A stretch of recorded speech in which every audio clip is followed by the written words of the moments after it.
tugeze mu mwanya mwiza tugomba ngo twumve ijambo ry'Imana.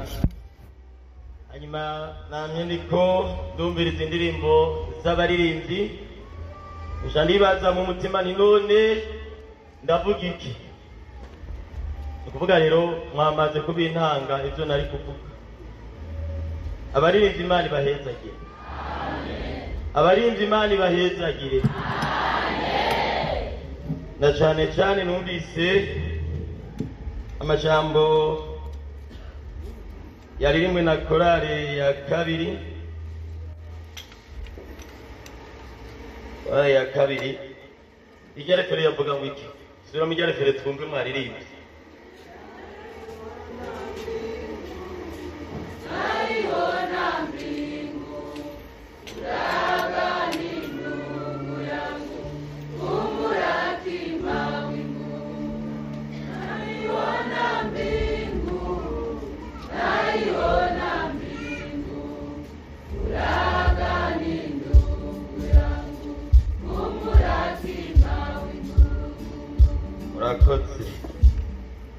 Umajambo Imana yaze umutima mu byo muhemu yera yampaye ngo ndabagaburire. Uyu munsi tuza kuvugana ku byiza bizoba mu ijuru. Yesu nashimwe. Yesu nashimwe. Nta bindi byinshi muzakumva, tuvugana ku byiza tuzoronka mu ijuru. Niyo majambo Imana yaze umutima, nico gituma baririmbyi mwagize neza. Imana ibahezagire. Dusome icete Paulo yandika Filipi gatatu ku murongo wa 17. No tugomba turabe amajambo y'Imana. Ariko rero tutarasoma ijambo ry'Imana, nagomba dutera gakorasi kamwe kavuga ngo iwacu ni mwijuru, nyinanesha nzugururirwa. Iko tugomba turirimbe. Nyuma y'ibikoresho mudushiremo ibikoresho muregere neza. Kavuga ngo iwacu ni mwijuru, ninanesha nzugururirwa. Iwacu ni mwijuru, ninanesha nzugururirwa. Iwacu ni mwijuru, ninanesha nzugururirwa. Iwacu ni mwijuru, ninanesha nzugururirwa. Iwacu si mu Mirango, iwacu si mu Rumonge, iwacu si mu Kirundo, iwacu si Bujumbura. Iwacu ninanesha nzugururirwa. Iwacu ni mwijuru, ninanesha nzugururirwa. Iwacu si mu Rwanda, iwacu si Gitega, iwacu si Ngozi, iwacu si mu Karusi. Iwacu ni mwijuru, ninanesha nzugururirwa. Iwacu ni mwijuru, ninanesha nzugururirwa. Iwacu si Bujumbura, iwacu si mu Cibitoke, iwacu si Muramvya, iwacu si mu Kirundo. Iwacu ni mwijuru, ninanesha nzugururirwa. Iwacu ni mwijuru, ninanesha nzugururirwa. Iwabo wabisera, iwacu ni mwijuru, iwacu ni mwijuru, ninanesha nzugururirwa.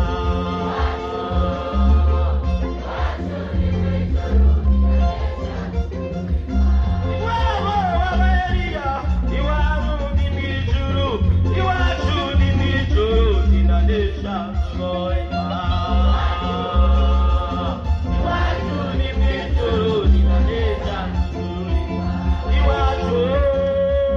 Iwacu ni mwijuru, ninanesha nzugururirwa.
mu ndirimbo ngo sinzosubira kubona ibibazo cyangwa ingorane amosozi yose bazobaheze. Yesu nashimwe. Ndakwifurije kuzoja mu ijuru. Ndabifurije kuzoja mu ijuru. Buriya musengo hariho umunsi tuzokwirirwa mu isi ariko ntituyiraremwo. Hariho umunsi tuzoyirirwamo ntituyiraremwo, n'umunsi tuzoyiraramo ariko ntituyirirwemo. Iwacu ni mu ijuru. Iwacu ni mu ijuru. Iwacu ni mu ijuru.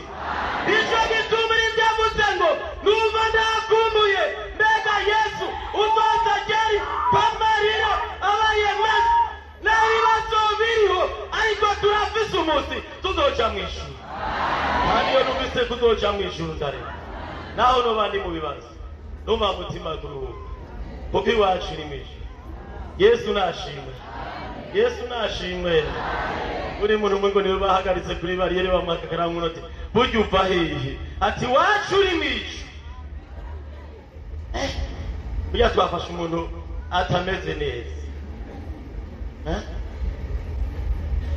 Kandi iyo turavuga ijuru turaryemeza tukarihamya ijuru ririho kandi tuzoryinjiramo. Yosuwa abwira Bisango uhoraho nitwaba tumuhimbaye azoduha gushika muri ico gihugu. Uhoraho nitwamuhimbaye tuzoshika mu ijuru. Yesu nashimwe. Jewe sinzi yuko ndiko ndavyumva mutima naneze nari ibyo bari karimba kwe. Subiramo korali ya kabiri kandi sinzakubatiza. Subiramo kijya igerefre numva mutima ishomwe ariko arambarira. Subiramo kabiri gusa.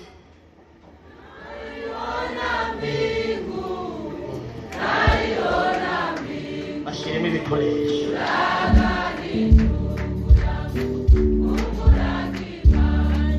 Tubafashe.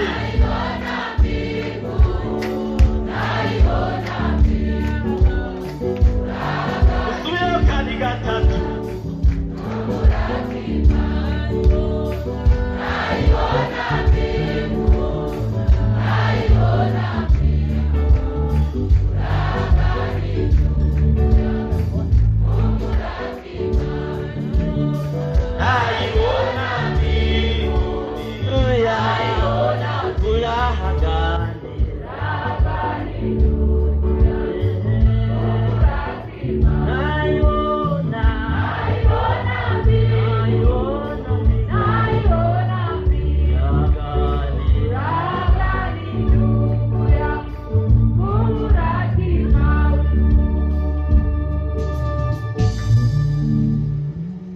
Ijambo ry'Imana Filipi 3:17.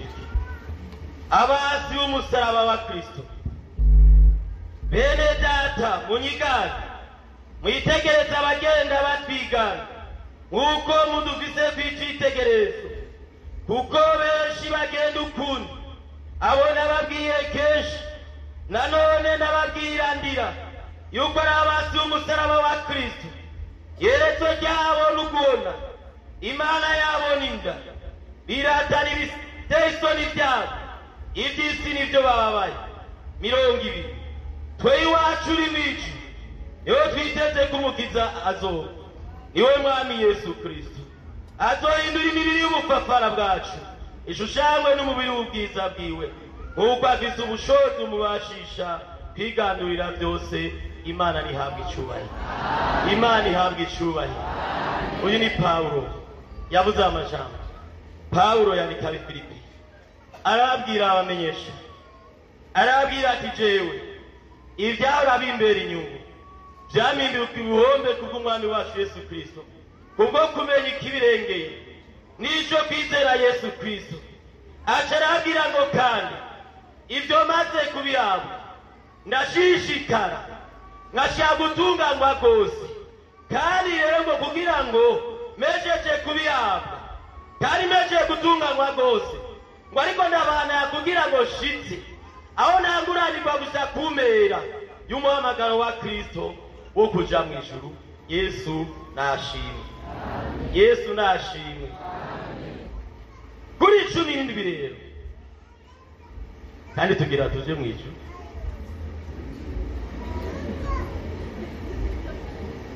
bamwe baratwenze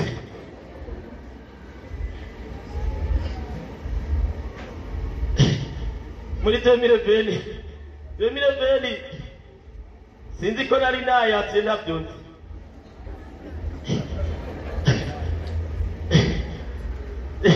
ibintu byasiguze biragoye hanyuma rero mbona Yesu agiye kugaruka rero isaha 8 nari nangiye kugendagenda ngiye mu mihana kubyura abantu ngo babyuke kuko Yesu agiye agaruke rero umugore namushyize mu nzu rero ntiyamenye ko nagiye saa 8 y'ijoro ngiye kubyura abantu ndabwiye ko Yesu agarutse ariko rero burya abakoze amasaha nabo nyene baragize neza Imana ibahezagire hanyuma rero ndaze ku isaha asanga ni saa 8 hanyuma rero madame yabonye yumva namutaka urugi ninzi ati none uvuye nari mvuye kubona abantu ko Yesu agira agaruke none rero ngarukiye mu nzira sinzi akantu gaciye buze rero nitugira tuje mu ijuru kandi rero Bibiri banga umunsi umugana mu myaka 1000 ku mwami Imana aha nta muntu aramara umunsi umwe muri mwebwe kuko wewe uvuga ngo yaratevye Yesu gusa tutujana ariko kandi bariko baragenda twarabyumvise no ku munsi w'ejo twehi wacu ni sa ni mw'ijuru niho twiteze ko umukiza azoba ngo azohindura imibiri y'ubufafara bwacu ishushanywe n'ubwiza Bibiliya ivuga ngo ubwo tuzosa nikura ishurwa ariko Yesu niyashurwa tuzosa nawe Yesu nashimwe azohindura imibiri yacu y'ubufafara ya mibiri gwara ya mibiri baravuga ngo rero abagenda batwigana itegeza abagenda batwigana nk'uko mudufise kw'icitegerezo ngo kuko benshi bariko bagenda ukundi uko Imana itabahamagaye uko Imana itari yaravuganye nabo cyangwa Imana itari yarabageze baracavuga ngo abona babwiye kenshi abona arabahanuye kenshi abona arababuriye kenshi nanone ndongera kubabwira kandi niko ndarira iherezo ryabo ni uguhona Yesu adufashe cyane iherezo ryabo ni uguhona abantu bagenda ukundi sinzibagira umunsi nariko ndasezera urwaruka ngomba ngire mariage hari ikintu cyambaye ko mu buzima bw'iwanje ntazokwibagira narababwiye bene data twarakoranye ibikorwa byinshi mugabo ubu ndagiye mu rundi rungamwe byabaye byiza twakoranye neza musha n'abantu none mubona ibikorwa muzobishishika bizoshika utera bije imbere mbona bose barunana bunamisha ndaturikisha ndarira hejeje kurira sinarabasezeye nagiriye yuko nyene ndiko ndarira mvuye imbere y'urwaruka twaririmba naca ngenda ndarira kuva uwo munsi nyene abakobwa twari kwe muri iyo korali baca batangura gucika njana meyani ya mosozi yakoroka Yesu adufashe cyane baravuga ngo hari abantu benshi narabwiye ubutumwa bwiza n'ababuri n'abanuye nanone ndabwirangira iherezo ryabo ni ukugira nte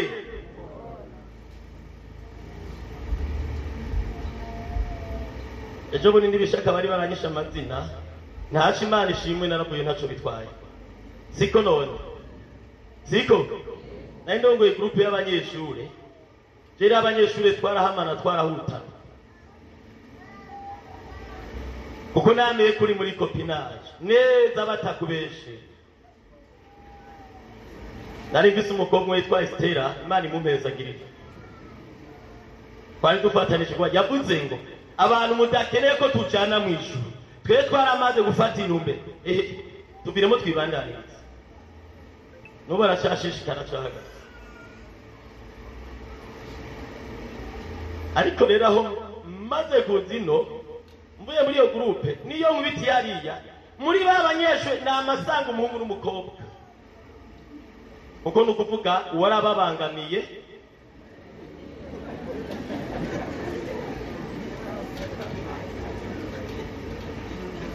ugwaruka mutinya mwarimu mutinya pastori mutinya nde none riko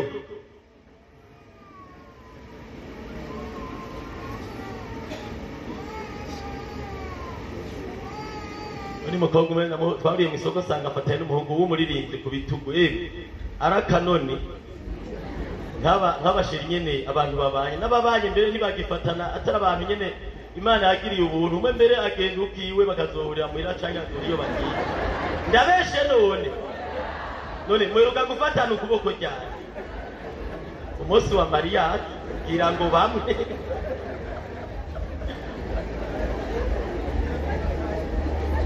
kabisa Yesu dara dufatana ukuboko tubarije mbere hajya ni waramu telefone yanje uzosanga handitse ngo dear my friend ni madame rero ziko urazura habe telefone irajya ni dear my friend naho ni dear my friend wundi ko murabyumva ariko hari abantu bari mu ishengero usanga ariyo ba dear my friend ziko hariya mu ishengero hariya abanyeshuri n'umuntu w'umugabo ugasanga agiye dear my friend w'umugore bagendana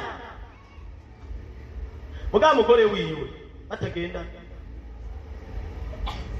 ibitwego n'ibitwego kwe sinzi si ndi muri gaya bubatse ugasanga umuntu yatwenze yahwere reka ibyo ndabireka nacyo ndabirondera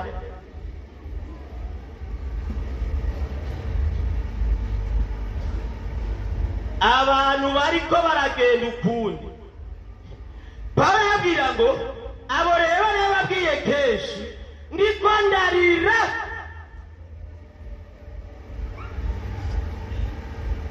Ache nibuka mu gitabo cy'abishane Yeremiya yari umuvugishwa w'amarira Yesu adufashe cyane Yesu adufashe yari umuvugishwa w'amarira no mu gihe cyacu aravuga ngo ico mu mutwe wanje ukuzura mwamosozi amaso yawe akaba isoko y'amosozi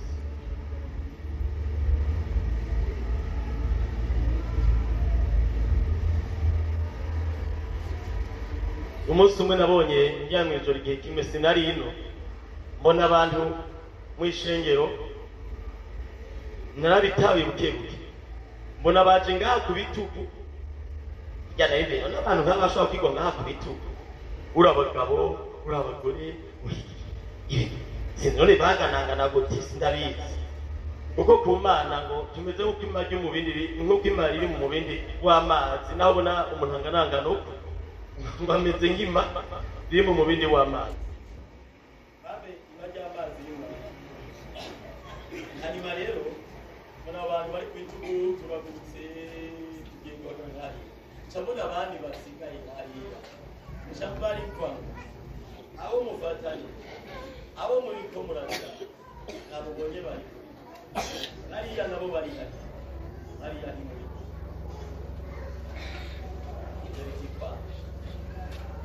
hanyuma ubundi munsi Imana iranyaze ngo banagwereka abantu uri kurakorera uko bari nabonye umuntu wese afise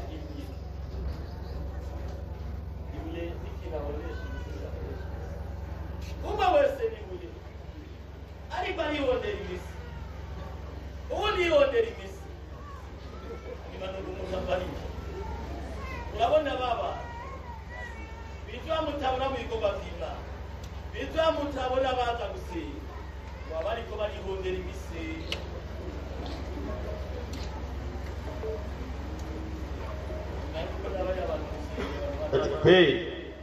ku munsi munakane ko ndahonda imise no muri kore wa musintaza ariko ndahonda imise najyari nariko ndahonda imise no kwa Mungu sohote nashikiye guhonda imise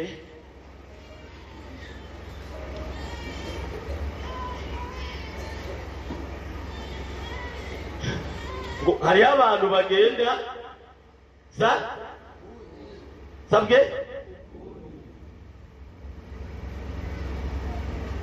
rero uwo mukobwa rero ambonye rero sinzi ukuntu aguse kuteye inyuma aca arakura ku kuboko wa muhungu ngo mwarimu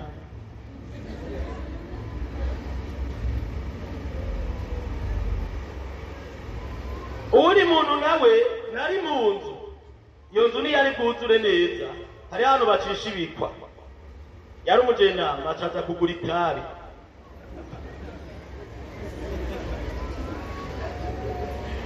yamuvuze mwari mutabiro yo mumenya ko hari igihe urantuma kwa pasiteri Gabriel Bahati na pasiteri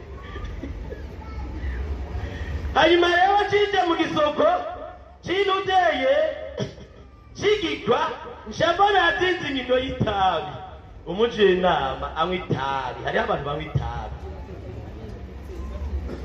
uzoba uzize n'ubusa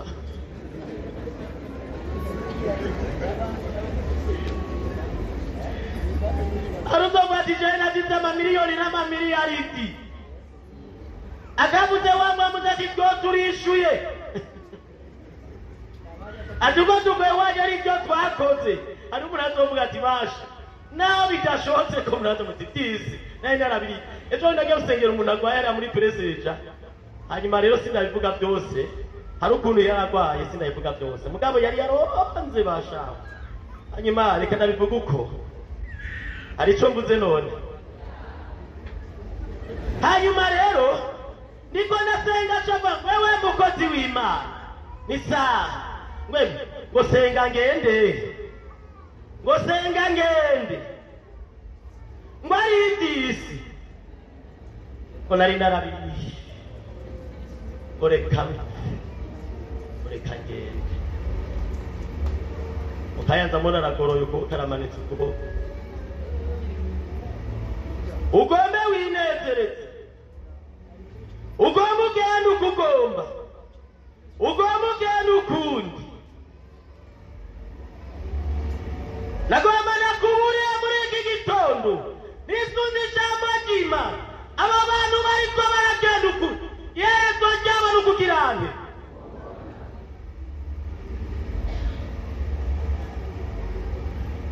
reka nakubwira ikintu Imana yambariye ngaho Mana yanyeretse ikinogo kinini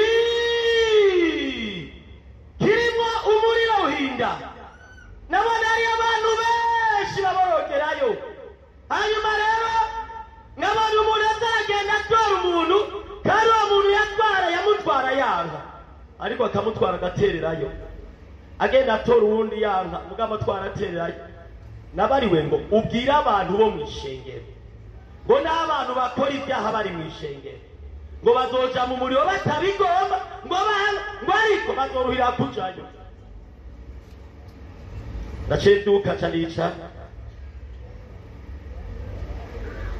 ereka kugenda ukuntu egenda nk'abantu b'Imana egenda nk'abagijijwe egenda nk'abahamagawe n'Umwana numviriza muri iki gitondo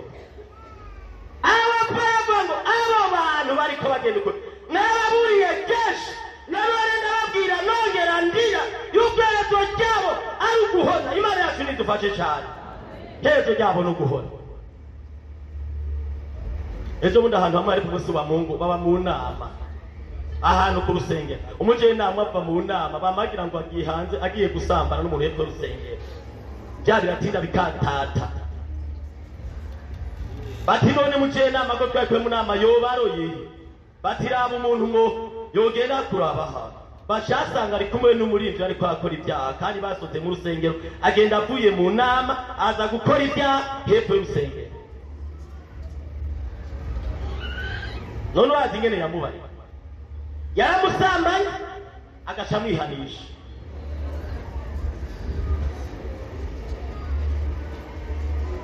babikoze acamwihanisha amuze agashama ati rero urabona ko tubikoze uca ugenda uvuga impande y'iki gitanda uce watura ati Mana umbabarire wewe ko byangoye ndagusabye imbabazi tuzobuharira.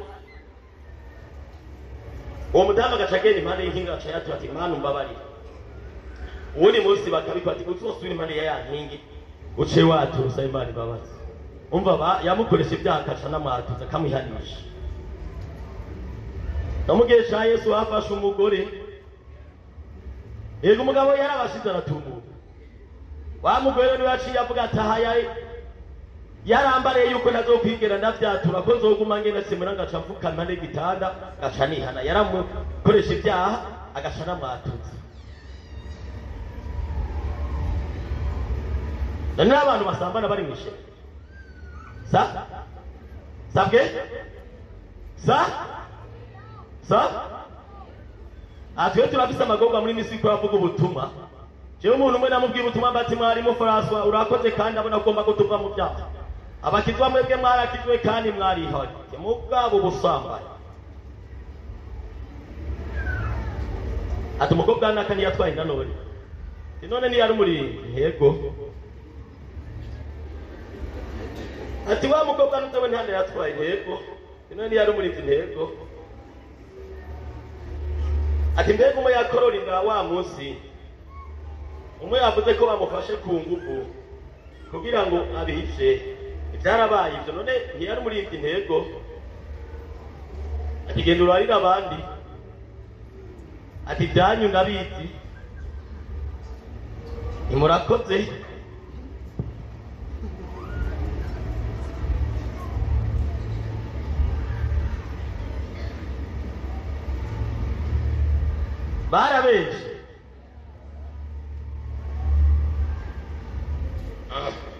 Barabeshe turuka gufata umuntu twagiriye ubukwe yarabyaye umwana w'igitwarire araba inkumi y'imyaka 20 tutaramenya na kimwe. Turamubwira ubukwe ibuka nabyara abana barakura mugabo Imana ni Imana. Aravuga ati jewe nabora nagize ubukwe erega kigenda ari umuririmbyi nagiye gukora zabubanza urabise y'umwana w'inkumi none nagomba ndabasabe munkure mu ishengero. Uko n'ukuri niwe yasabye ko tumukura mu ishengero. Ati nkuramwo imyaka 20 ugomba kimara imyaka 30 utacanye kizonaga kiduge. Yesu adufashe turaheza turamutaramu mu nyuma ati rero ndagarutse nyagira tuca turamwakira mu nyuma. Mbega yagize nabi kandi umuntu aho byamugeze numva ko yari mu mutima wo kwihana pe. Umuntu azagusaba ati nkuramo hari uwo buza ati jewe nzobijya maka aho bazoshira bivu umuntu ashake. Kandi abantu benshi ndababwira ibanga rimwe mutazi, abantu benshi baranyegeza ibyaha bari mu ishengero, baratinye kubyatura, baratinye kubyiha. Ndakubwira inama uyu munsi watura ibyaha wakoze. Yesu adufashe cyane, Yesu adufashe. Undi muntu rero nako namufasha ariko araduka hanyuma ngo senga mukozi Imana. Hatubona abantu baza nga ibyanakoze ngo ni byinshi inone nta nakimwe ko bari byinshi senga uko yavuze ati ngabivuga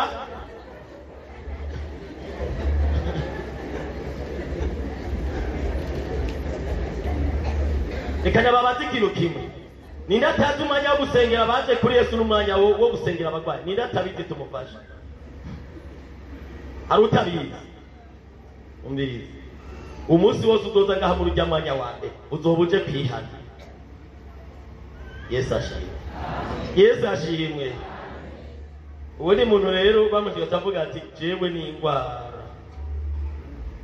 reka ni ingwara nye Nori ngwara ya kutatura waje mubaje kuri Yesu ngo wiyane.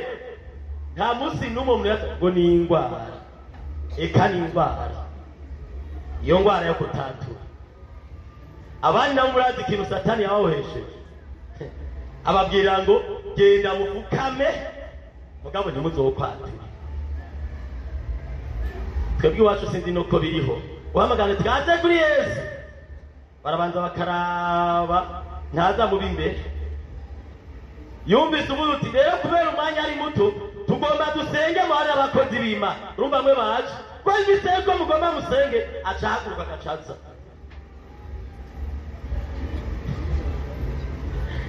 simbundi yavuze ngo amacenga ejo twumvise ngo kugira ngo izodadika kubagira amacenga ngo nzohengera murantu nzohengera sinzokwacu natwe turatura Yesu ashimwe ati none gabundi arabandi bazi ko turaba marayika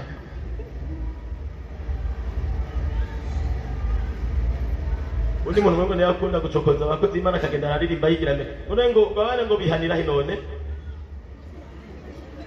batagenda kuko ngo yari umukiristo mugabo yavye vyaramugoye sinzi ico babirondera none ngo bihanira Batateri korasi none ngo we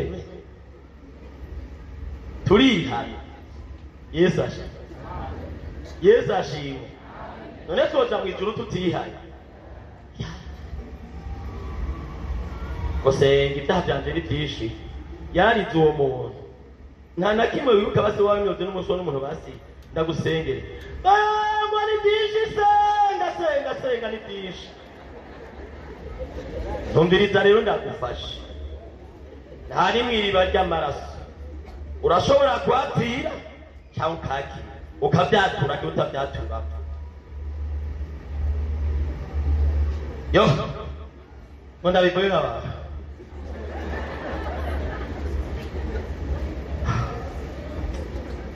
ngo ndabivuze ngo ariko yo ngo ndabivuge yo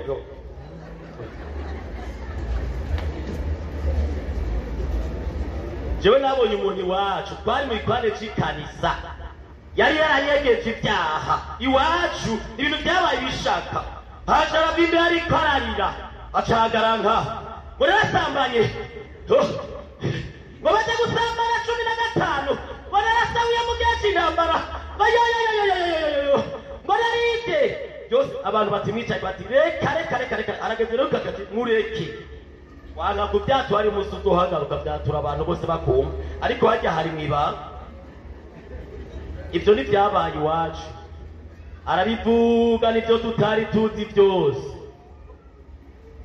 ayageze kubivuga tuzatubona aragiye arafukana undi muntu nawe yasabye umwanya w'indirimbo wo koza ati ndafise indirimbo baramu yari umushitsi aririmba cyambere ngufasha none aho umuntu mutateguranye burya aho ngufasha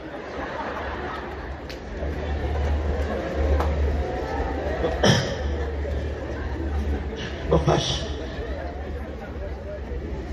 Imana yacu ni nziza yumvise byanse ko iyo ndirimbo atari buyimari yacaze imbere y'abakozi Imana carapfukama ntiyayihejeje ati nunamye imbere y'umusaraba ibyo ntibyabaye ntiyayihejeje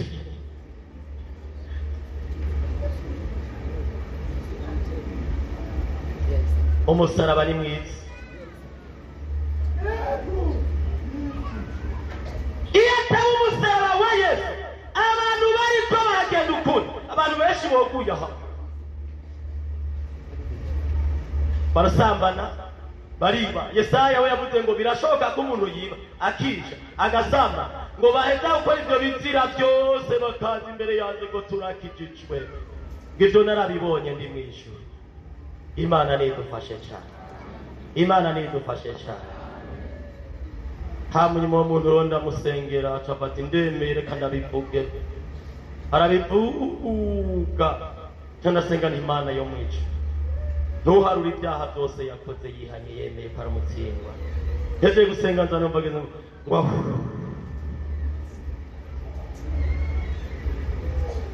nshimira Imana.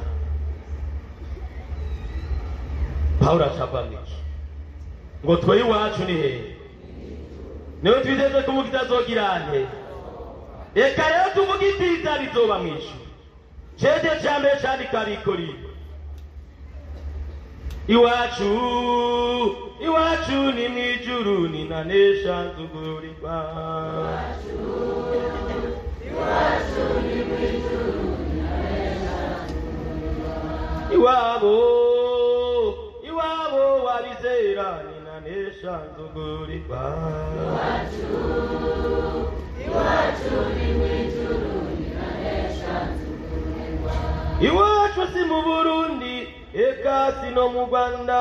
Iwacu si Bujumbura, iwacu si mu Rumonge. Iwacu ni mu ijuru ninanesha nzugurirwa.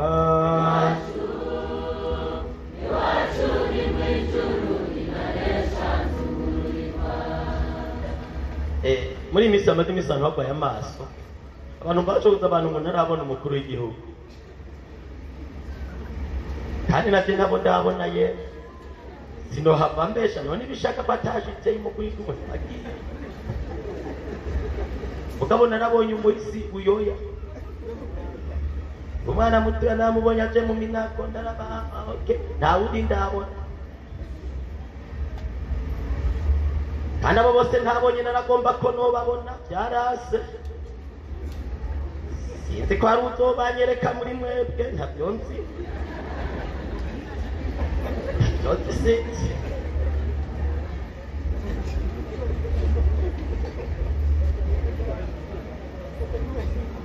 Ariko mbiriza naho ibyo byose tuba warabonye, iby'ijisho ritigeze kubona Imana yabika abayikunda. Ibyo ni byo tuzobona mu ijuru. Ikibazo ni iki none? Ni ukuzohashika. Muravuga neza dosaba Imana ngene ndifuza kuzobona iby'ijisho ritigeze kubona. Yesu nashimwe, Yesu nashimwe. Nariko ndabaza abanyagicezi ndiko nabigisha ni zizwe twagutavane mwe murajya konfitire bati nani yo tuzi konfitire. Nutarajya konfitire mu ijuru tuzojya iby'ijisho ritigeze kubona. Yesu nashimwe.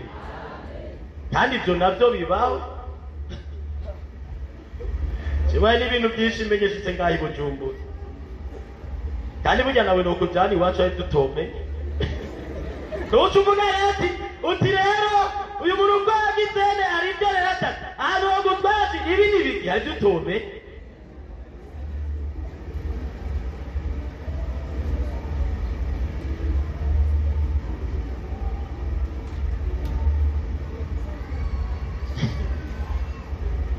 Reka nakubaze basi gatoya kera utumva ni bande bazi nderamo wabonye sawa mu manuri uca wumva aribyo ntari bwabone nawe hari byo utari bwabone hariyo umva ni inuzenya ni vice versa mbonye ibi nawe ucubone ibyo byose hari ibyo muyabonye hari undi yabonye ibyo mwana umva bambara ngo mudini ntara barima nibyo nabyo byitwa ibiki ntaco bitwaye. Iby'ijisho ritigeze kubona Imana yabike abagiranye abayikunda Imana ngo nibitigeze byinjira mu mutima w'umuntu. Ibyo umuntu atigeze yumvira Imana yabitubike, ibyo nibyo tuzobona mu ijuru. Ikindi ibyashana mu biname ku rwa kane Bibiliya ivuga ngo Imana izohanagura amosozi ku maso yacu twarize.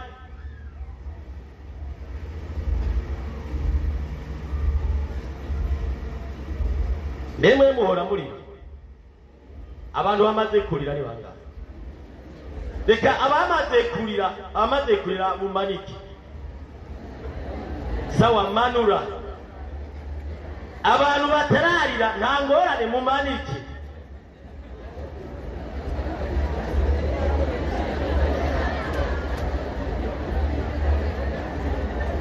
Nutararira umunsi wavuka warari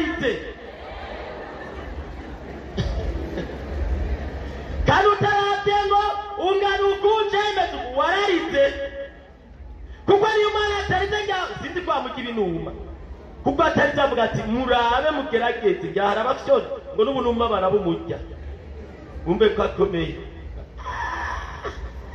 ati sawa hajya rero ngo abadere bo mu isi y'amarira rero ayo dusanga umuntu atarari sinzi ko twamukubita simwene tagenda mugabo yaba yaragize ikibazo kugeza aho ngano ariko burya Mosozi aratandukanye umviriza rero hari ibibazo abantu bashobora gucamo hari inama abantu bashobora kurwana bakarira umunsi umwe navuye gusigura usanga madame araho yicaye ati jewe karabaye muntu wanje oya nagize amageragezwa none jewe bizogenda gute hari umukontagite yarondera ko basambana sambanye mukamwari aramurahira ati novuma mfa acamubwira ati nawe uzorinda uva utarinjiye muri korera cyitwa kontagite kandi hari himirije uruhimbi ku yindi ndashika arabarira none gasha dukora iki abagabo n'abagore muze muri koreranira imitwaro Yesu ashimwe Yesu ashimwe haje umugore ashikiwe na uzobushikiwe njana mubara rero nujyamusinzire ariko umunsi bamwe byamusinzire kandi usubire usinzire kandi usubire usinzire uyu munsi sinjyamba naraye ndarikoba ndavuga nti Imana yo mwishu umukozi wawe ndaduga imisozi nkaruha ndazonza ndababara ndagira ingora nari gushika nduka ko narindushe uyu munsi sinjyamba ibintu bikaba byavuye kuri we madame ntagusubire kuririmba bikaba bitavuye kuri wewe iyi ntiruhimbi uyu mukontagite ntazoheza ariko araririmba nimba rero wampamagaye nk'umukozi n'amosozi menshi ndarira ubushagushagu na madame reka nduhuke rero madame kuwa kane yaririmba wa gatanu ntiyaririmba iyo Mana nziza kwa gatanu ku mugozi w'amapasitori ngo numvishijwe irimbarira ngo ari umukontagite ngo umukontagite yakibereye gukora igikorwa ngo mbere yari umunyamuhamagaro ngo navuse mu muhamagaro ngo navuse mu bukontagite ngo navuse mu baririmbi ngo navuse mu bigisha b'abana hari nta raporo natanze ubizi mu bibazo byacu Imana irumva amarira yacu roshayi abisira yaza amarira Yesu araza amarira yacu reka tukareka Yesu araza amarira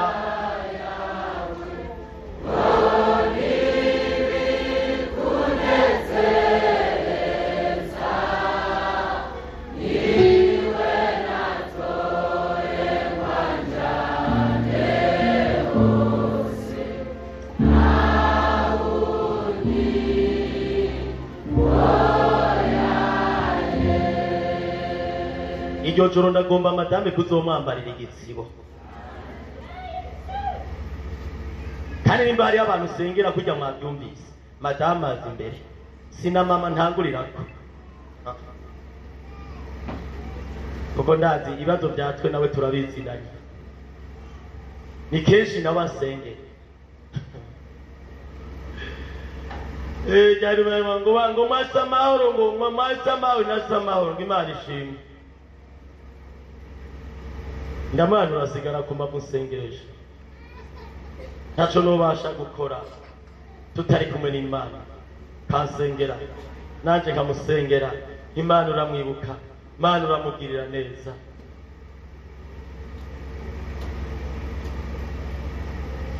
ayo mosozi yose murira Imana izoyahanagura muri byavuze ngo azofata igitambara kandi umuntu ari kwaguhanagura ntugire ngo oye utekereza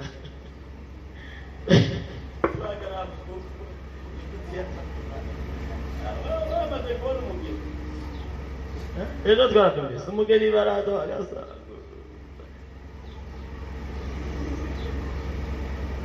ihanaguye ku maso yacu heze guhanagura ikivuga ati heruhuka Yesu ashimwe Yesu ashimwe ibyo nibyo byiza tuzoronka mu ijuru ibyo Yohana 2 ku murongo w'indwi avuga ngo tuzojya ku byamye ku giti cy'ubugingo Yesu nashimwe Yesu nashimwe ku giti cy'ubugingo kiri mu ijuru tuzokijya humbaze ngo bitwaye bimeze ngiki ngo biryoshe ngiki ariko jewe ico numva mutima si igiti gisanzwe Yesu nashimwe Yesu nashimwe jewe bambariye ngo mwarahobye mwahebye urwagwa n'ibihera abo twasanga ibere ngo umunsi umwe bazobona mwaka kubera mwarumye ku mutima ntaco nzoga ibyo batazoba bariko barajya Yesu nashimwe Yesu nashimwe iko icupa nararije mariko rero jewe nta munezero nigeze mbona ungana n'uwo ubundi mwo mu gakiza none ga ntuze byo bari byiza ukaryama ahantu basuka uryamye ahantu uwo ni umunezero sa wo kuryama mu nzira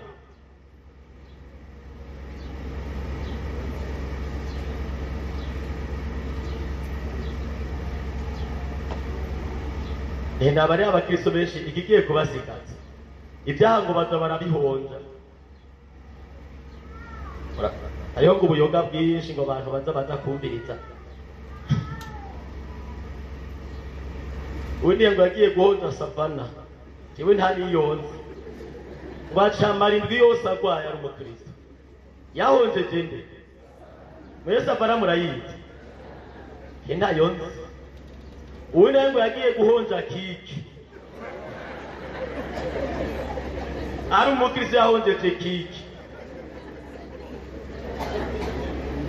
ahejeje kuyinywa abarakuye ipantaro ni kiki nyene ipantaro yicumita ku rutugu ega n'ibintu byabaye iwacu ngo yagiye guhonja kiki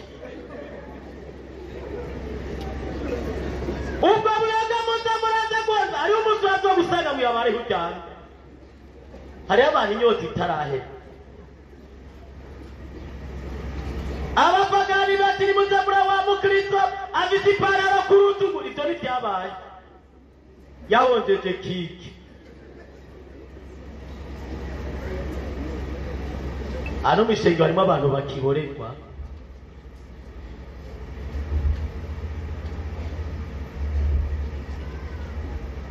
rero bacu hari hano bari barateguriye abaporoti ikere gipari uri umuporoti ati sawa wirindira gatoya abantu bamere nk'abagabanuka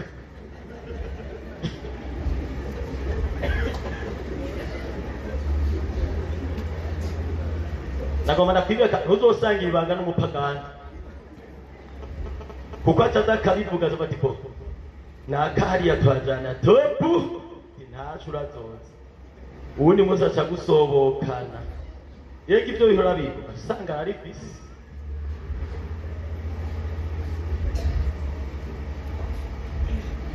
ariko nabwiye inama uyu munsi wihane tuje mu ijuru ati none ni ubunye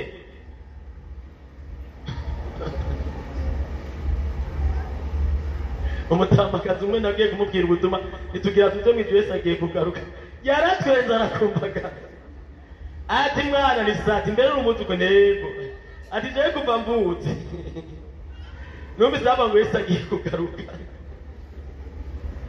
ati urabona none imvi ziriko ngene zingana ngwene ngo mwana ngo urakoze ngo nawe nyene yaratevye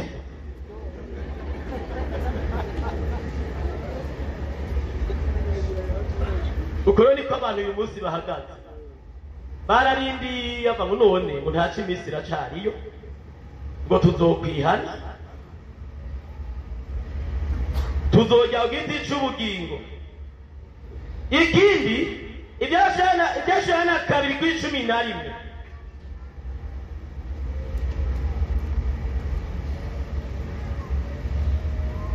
havuga ngo uri n'ugutwi niyumva ijwi muhemu abwira amashengero unesha naca urupfu rwa kabiri uzogirane none urupfu rwa kabiri umuntu arapfa kabiri sabwe reka maze mutama pesa burya umuntu arapfa kabiri ni pesa uyo ni mutama w'ikavatira ninde umuntu arapfa kabiri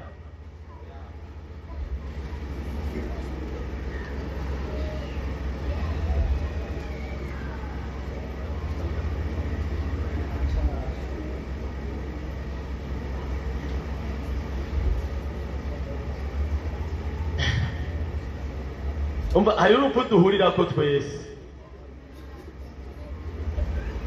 kandi rero nasanze ubwiye umuntu w'umukisoko ko azopfa amuca amangana ari navuga ngo twese tuzopfa nawe uzogirane ugwatwaye abakera uzotwara n'abubu niko numvise bavuga aho hantu hariho n'akandi kantu bashirako ndakavuze mucavuga ngo ndabatutse ndakavuge reka ndagahore uko muhava nkazokumva mwidodoro nza kubasaba imbabazi kandi ntabwo nzosubira kuza ndavuga nzoca ndabihora ahantu naho nasengera kera baca twaririmba ngo sohoza amasunzu utegere uhanika ngo ariko umenye ko uzopfa ndabesha abantu mwabayeyo bamwe naho bamenye aca nimva ntibagabo aho twimirije je nari nzi ko nzokwigumiraho ugomba urambe imyaka ibe myinshi ariko imihana imperuka n'umusigizi araho yanditse iherezo rya byose no kugira ari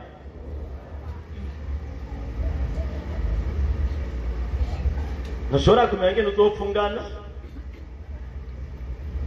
umuntu umwe twimisho yabe yatu ati je Imana ngomba ndayisabe mvume ibasi kumpirizana n'imyaka 80 n'ukuri ati ko ngubu je ndaze vraiment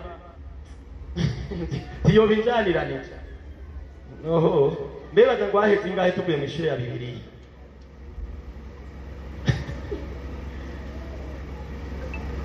rero ngo wa muntu yaraje bishaka nshamba ntiyumutama reka twifoto abantu bose bakoze Imana dufitanye amafoto nta numwe akiriho umbere navuze ndabihevye zo kwifotoza uko abagenzi nakunda bose baciye bagenda rero cyenda nabihevye rero tuzokwifotoza mu narabiretse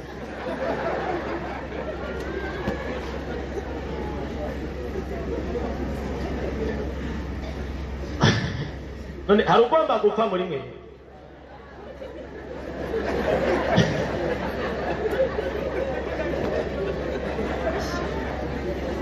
yo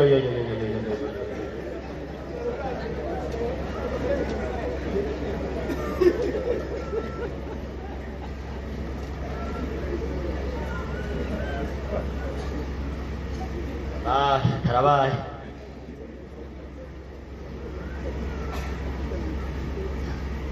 iwacu nabonye umuntu yagombye gupfa aragenda gusaba abantu bamwice nagwa ndabasabe munyishe nukuri mwe bamukuri ndabibasabye kandi icyo gihe hari mu ntambara arabibasaba nugati nukuri ndabibasabye yari yabuze abana biwe asigaye iwe ati ndabibasabye kweli kandi iyo ntambara yari ishushe bati reka kwikura tugati none muragiye niwe muntu nabonye umwe yasabye abamwica baranga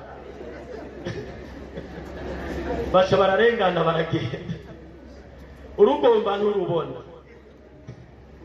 ariko kandi utarugomba nce nabyo yagira uvuga ngo ugomba gupfa mu gihe ushyizeho mageragazwa ni upfuma mpfa ariko ucunga umuramba nyabuna kugira ngo muri ayo mageragazwa nyene uyakomereremo hanyuma rero niwayanesha ubone kuzohanagurwayo warize Yesu nashimwe hariho abantu bagomba kuzohanagurwayo batarize ngo nageragejwe n'umuntu w'Imana abasha ngo nopfuma mpfa kweri urapfa Eliya yarapfuye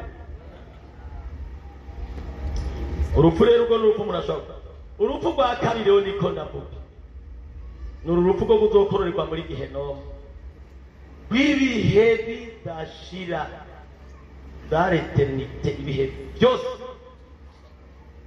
none waje je cyatumye ntiya icana je mama yahora dushirana gatati rero baje bavuga yuko umuntu azoja mu muriro ku rutoki rumwe zose imyaka 1000 urundi imyaka 1000 ati ni 10 mu mbari ibihumbi bingahe ni 10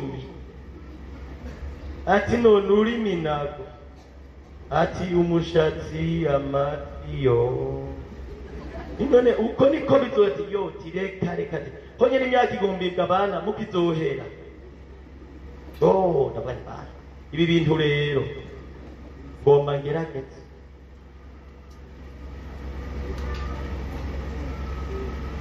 woni muntu nagiye kumubwira ubutumwa cyane isha urakwiye kandi utozemura aje ngo kifo cyawe ni harusi ngo numuziki nuko ninoze gusanura nikubizi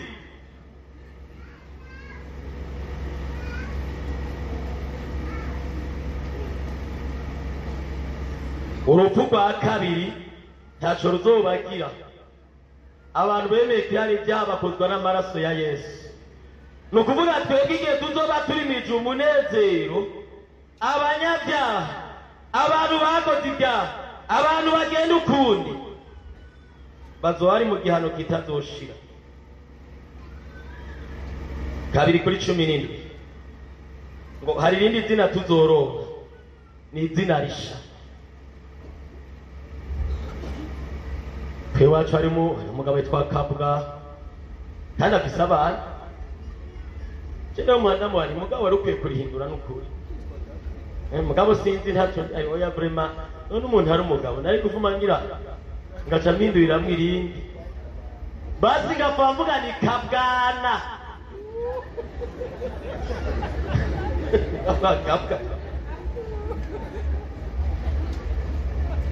jewe niwe naca mpindurira moja bari basi Kabwana Kabwa murantunga n'uwo bagitwa rero muramba bari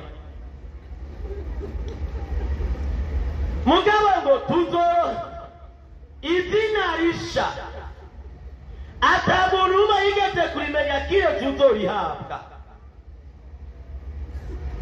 tuzoronka amazina masha Yesu nashimwe Yesu nashimwe harabusanga bitwa baramba kwaje kera bari baniko banyambiye baki ayo mazina akabita kubera amahane n'ubwango rwari mu babanyi bandi mu nzigo bimwe mutwakone twandi mu nzigo yamane nimaga urakwiye kura kuno ndi mu rukundo kukwanya vraiment ari ibintu ndi mu nzigo none bo sinzi ko abye bari kwisuri nk'umukozi w'Imana ndi mu nzigo ndi mu rukundo simbuze ngo bahindure naho nyene byogora guhindura ayo mazina yose bandageramiwe baba rambangamiye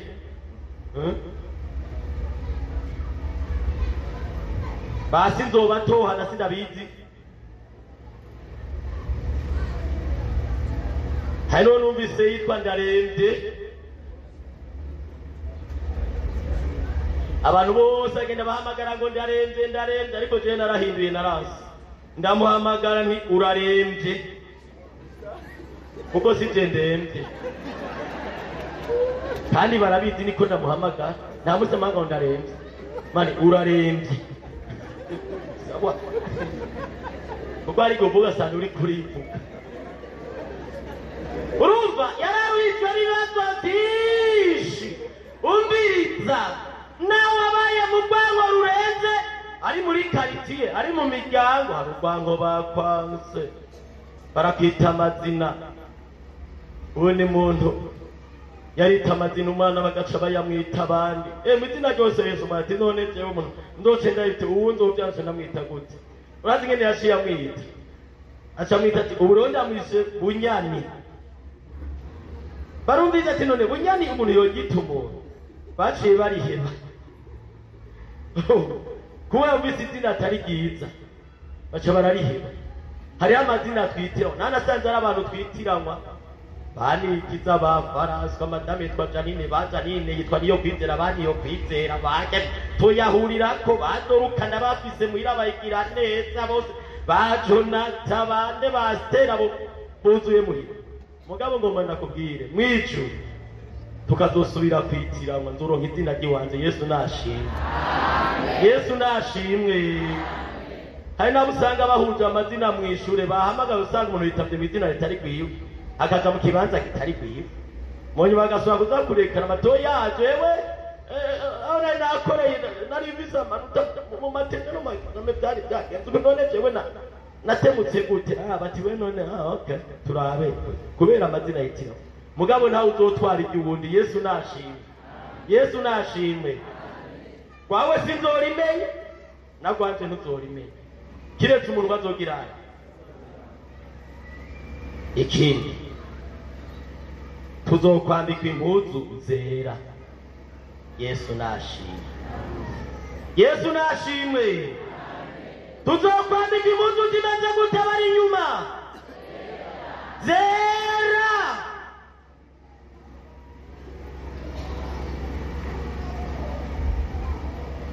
umunsi umwe nabonye umukozi w'Imana yabwiye ubutumwa yari umusore nkanje ubu n'umuvuga butumwa namubonye dutonze umurongo isheni twambaye impuzu zera mugabo ndamubonamo nawe nyine yambaye impuzu yera mbona bariko baraduha mu bintu byose byanezeye naranezewe nuko wambwiye ubutumwa namubonye turi kumwe Yesu nashimwe Yesu nashimwe ishoma twese turanuka zo kwambara impuzu zera mpora ndaba abanyagice bagiye kubatirizwa wohorura umenga wosubirayo kubatizwa yaba batwemereye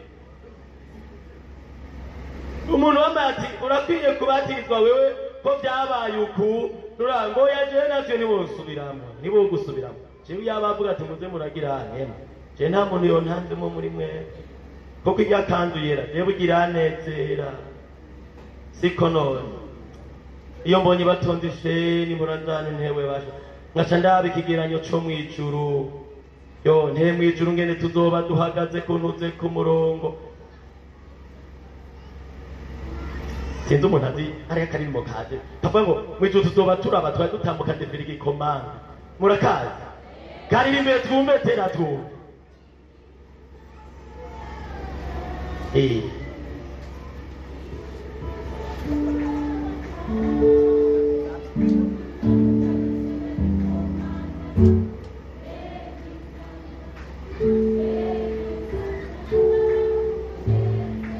twese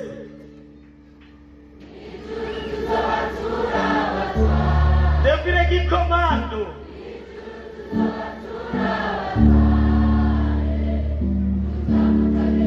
amasa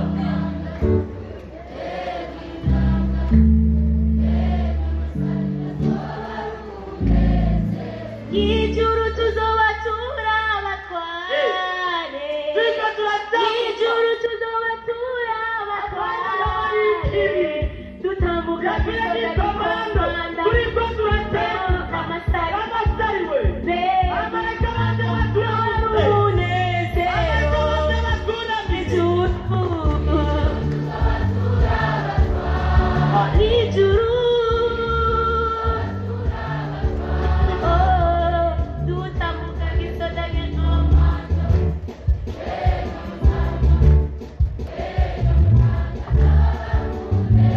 haleluya haleluya ijuru tuzoba turabatware bambaye impuzu zera dutambuka devire gikomando amareka baza ati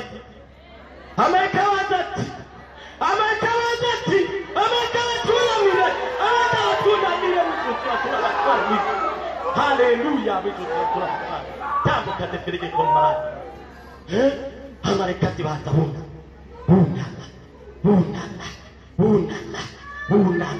bunama ishengo irashitse umugari wa Yesu arashitse haleluya mwijuru tuzoba turabatware tambuka devire shengo impuzu zera twambaye impuzu zera ye muri vision y'impemu nenga ndabona ishengero ry'Imana ritonze abarongozi bari imbere abavuga butuma dukurikiye abarindi bakurikiye abasenzi bakurikiye abana kw'Imana banyene bari inyuma defile gikomando n'abasariwe ameka bazabunama bazotunamira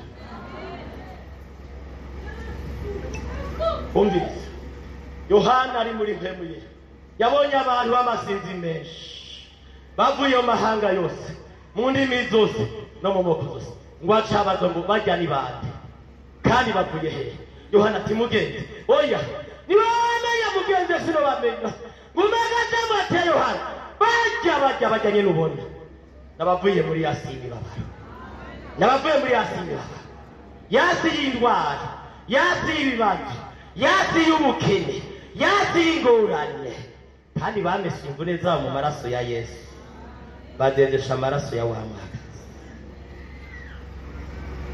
dushe twinjira Yesu akafata ikaze abo datatege murakubaye mwategure ubirize iki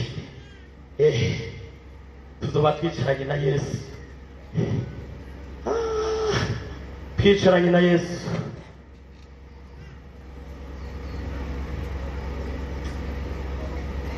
kandi ngo buzazama ambo araza azikiriwo kandaba chunguwewo bose barasi hinezererwa mukiza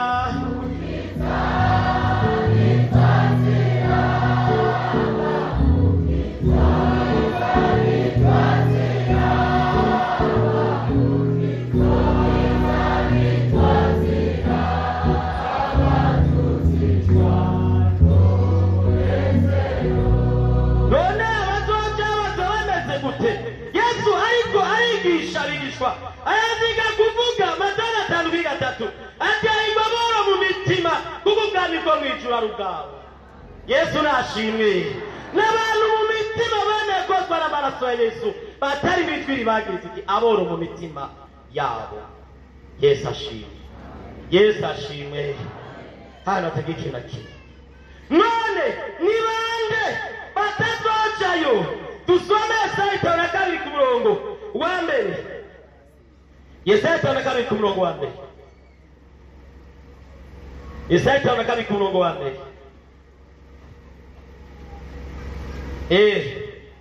ikangure wambaye ingoma zawe ewe Siyoni ambara imyambaro yawe ishajije ewe Salomo wa mugwa wera kuko none muri wewe hatazoshika utagebwe cyangwa igihumane Imana nidufashe cyane Imana idufashe cyane mwijuni azoshikayo abantu yani bazoshikayo abantu imitima yabo abantu bamanijwe rita baravango mwibagira ubumane bwose bw'umubiri n'ubwo umutima kwabera mu gushikisha kuba Imana Yesu nashimwe Yesu nashimwe ubumane bw'umubiri mu byo umuntu avuga mu byo umuntu yumvira mu byo umuntu akora yiyuhagiye kugira ngo uzoshika mwisho igitabo cyari Galatiya 5:16 ari kijomwe nukuba kandi bikorwa by'akameremere kacu biramenyekana Abagalatiya 6 ku murongo reka medure ku 19 havuga iki 5:19 kandi bikorwa by'akameremere biramenyekana nibi ubushakanye ibumanya igisoniye gusenga ibigirwamana uburozi ubwazi inonganya ishari uburake ikeba kwitandukanya ibice igono kuboregwa kudandayirwa n'ibindi bene ibyo ndabibaburiye nk'uko yaburiye kera yuko bakora ibisa bityo batazora ku bwami bw'Imana Imana nidufashe cyane Imana idufashe cyane nitwira kubisigura ko kimwe mwatumvise mu ijambo ry'Imana biravuze ngo abakora ibyo byose ntibazora ku bwami bw'Imana Imana nidufashe cyane bugicuru ririho kandi n'umuriro uriho n'ibintu bibi utazoca mu ijuru azoca mu muriro ariko ndakwifuriza kuzoca mu ijuru mu ijambo ry'Imana tumvise ngo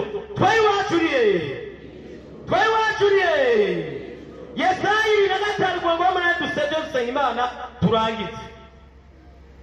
Yesaya 25 ku murongo w'umunani. Nongere sozere ndakwibukije kandi. Umbiza ngo tubonye Imana. Nanezerewe muri amajambo ngo tubonye Imana. Hari amajambo tuzovuga. Ngaha ku murongo w'umunani. Urufato rumiramiyozwa gushitsa ibihe byose. Kandi umwami wora azohanagura amosozi ku maso ya bose. N'umaramare bwo ku bantu biwe azobukura ku isi yose kuko ari we abivuze. Ngo ninde abivuze? Inde avuze wiki ngo urufato rumira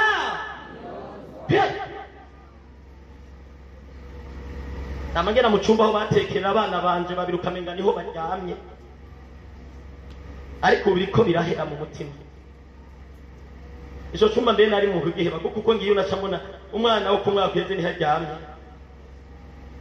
nsubiyone n'ubundi harahanye ariko mbitse dushitse mu ijuru rero urufato rumira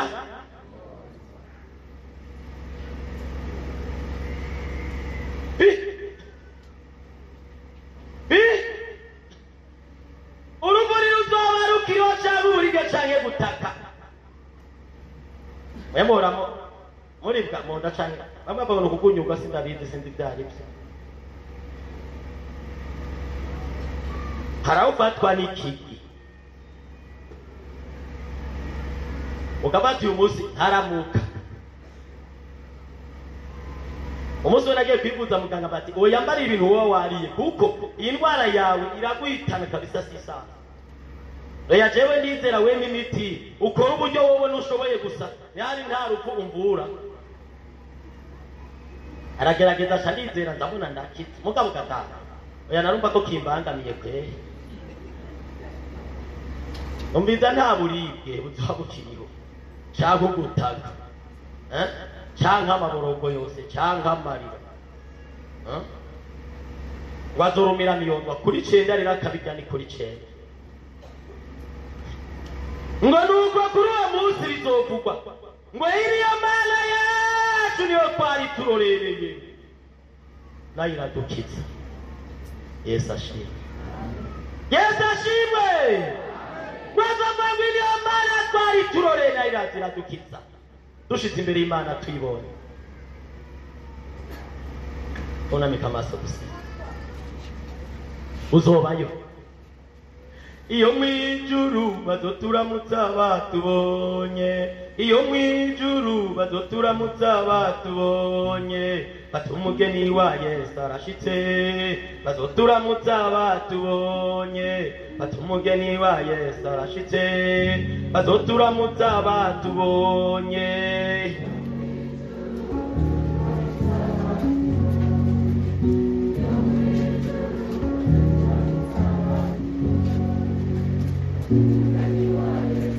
Hallelujah.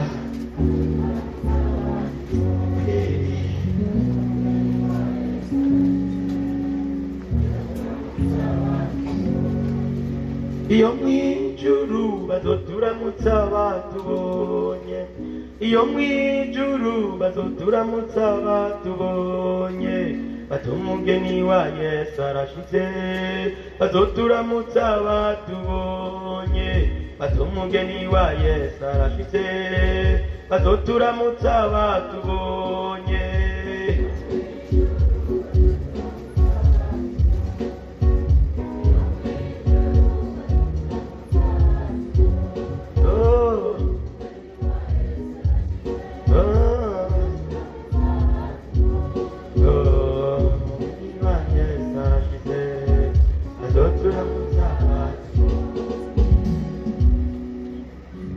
Kaze mwarimu Frederic usengira ababana bifuza kuzoshika mu ijuru ariko hari ibintu biriko birabatangira cyo babuza kuzoshikayo ubasabira imbabazi.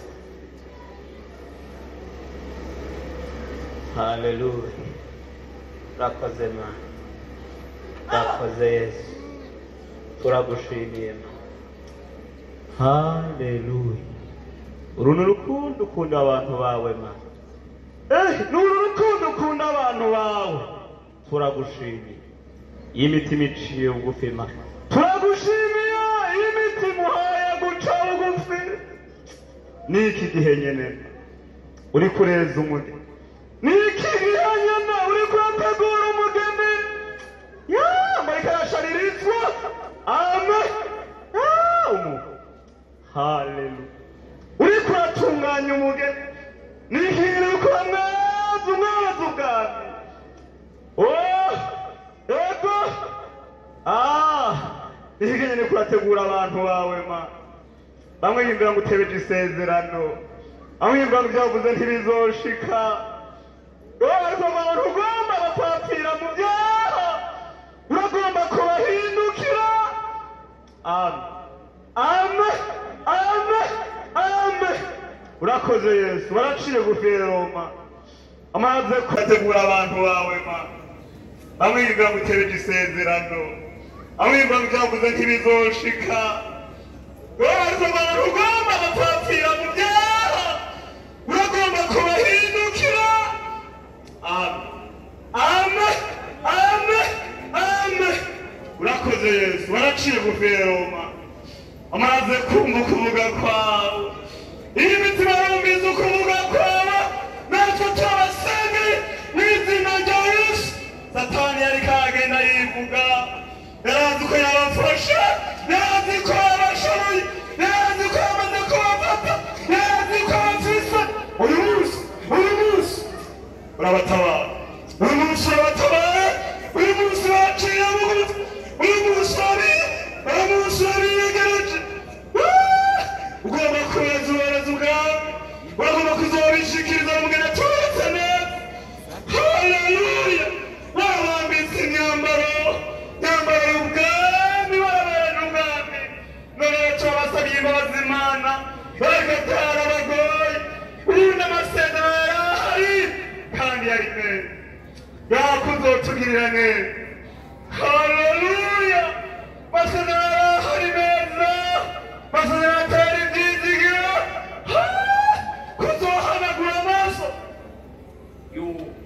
erega satani byarabi iyo yasanzwe abizi cyatumye akorakoraje agenda akiriranya benshi muri kino gihe cyane ariko none kudukunda uvuganye n'abantu bawe mana bamaze guca bugufi n'ubaharire yaciye bugufi bana beza urarajuka herera satani abatinye herera abatinyitse ko bari kumwe nawe mana babatinyitse ko batorera ubwami babatinyitse ko bareka ubwami babatinyitse ko bareka umwami haleluya haleluya haleluya haleluya abantu mana ahantu bapfukamye irahabana imbaho muri izo mbabazi n'ubahagarike muri izo mbabazi n'ubahagarike ngune hari ukuntu azogirirwa unesha hari ukuntu azogirirwa ahantu hahabana imbabazi batsindanishijwe nawe bagwane banesha mana biteguriye kwigira ubwami bwateguwe ku bw'isi kirema urakoze kubagiriye imbabazi urakoze kubahariye urakoze kuri kubabeza mana n'imiziro rya Kristo tubasabiye amen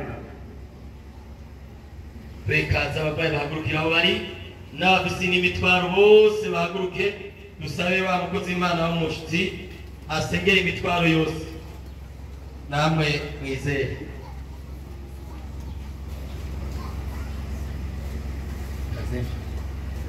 kaze musengere abarwayi n'abafise n'imitwaro yose mana uhoraho mana ugira neza turagushimiye kuri imana yo kwizigirwa imana ihambaye imana ishobora byose turasenga bene data mana mu izina rya yesu bazanye imitwaro yabo kuri wewe bazanye indwara zabo kuri wewe mu izina rya yesu rero turabasengeye imana turabateruye mwami imana mana yo guhoraho ubagire neza mu izina rya yesu umuntu wese umutwaro wiwe umuntu wese ikibazo ciwe mwagazi w'intama w'imana kuko aha iwacu si iwacu, iwacu ni mu ijuru. Nicyo gituma abahagaze inama w'Imana baje kuri wewe kugira ngo bakize, kugira ngo bagire neza. Turabatereye Mana mu izina rya Yesu Kristo, urabibuka Mana, mwami Mana, Mana yaguhoraho. Nicyo gituma nicyo cyakuze muri iyi si. Wari uje gukiza, wari uje gutabara, wari uje kubohora mu izina rya Yesu Kristo. Hari abapfukamye baboshwe mu izina rya Yesu, turasaba ibintu babohoye Mana, bagende babohowe nawe mwagazi w'intama w'Imana, Mana yaguhoraho. Ibitangaza n'ibimenyetso biboneke kuri bo. Urakoze Mana, urakoze kubakirije abarwaye indwara, bagende basimbasimba mu izina rya Yesu Kristo. Abarondera inyinshi bagende bazirose. Urakoze kubyumvise kandi kubibakoreye mu izina rya Yesu Kristo wacu, tubisabye Yesu, amina.